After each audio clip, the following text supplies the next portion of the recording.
Башыңызға сәлем достар. Тойымды әрі жылдам дайын болатын қандай тағам жасасам екен деп ойлансаңыздар, осы бір тағамды жасап көріңіздер. Дәмі өте керемет болып шығады, әрі жылдам, оңай дайын болады. Ал ендеше тағамымызды бастайық.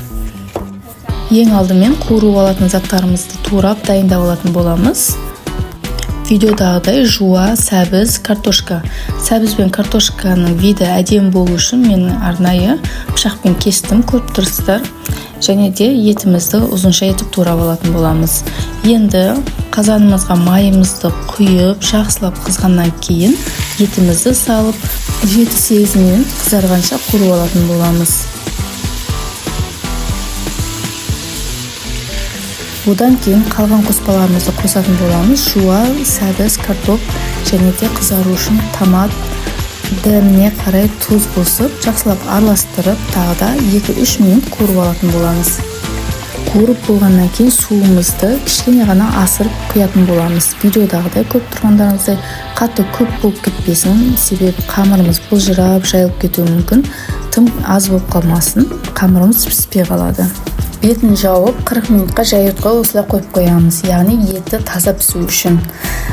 Осы 40 минут аралығында біз қамырымызды дайындап алатын боламыз. Суға жұмыртқа мен тұз қосып, ұн қосып, қамыр дайындап алатын боламыз. Қамырымыз сәл жұмсақ болса, тағы да ұн қосуға болады, яғни қамыр жұмсақ болмауы керек. Қамырымыз дайын болды, енді бетін жауып, демалдырып қоямыз. Осы аралықта біз қамырымыздың ішіне салатын начинкамызды дайындайтын боламыз.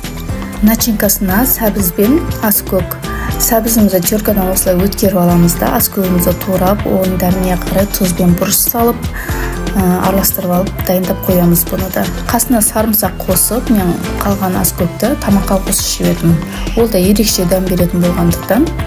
Енді дайын тұрған қамырымызды осылай жұқа етіп жайып аламыз да, оның үстіне, яғни күнделікті қолданып жүрген сұйық майымызды жағып, маған осылай қолмен жаққан ыңғайлы, осылай қолмен жағып алдым мен.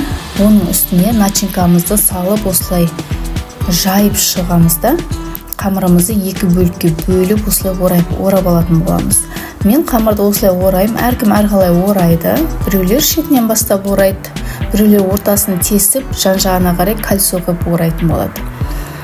Маған осылай ыңғайлы, сондықтан 2 бөліп ораймын. Орап болғаннан кейін осылай қамырларымызды біркелкі етіп кесіп аламыз да, қайнап дайын тұрған сорпамызға осылай қамырларды реттеп салатын боламыз.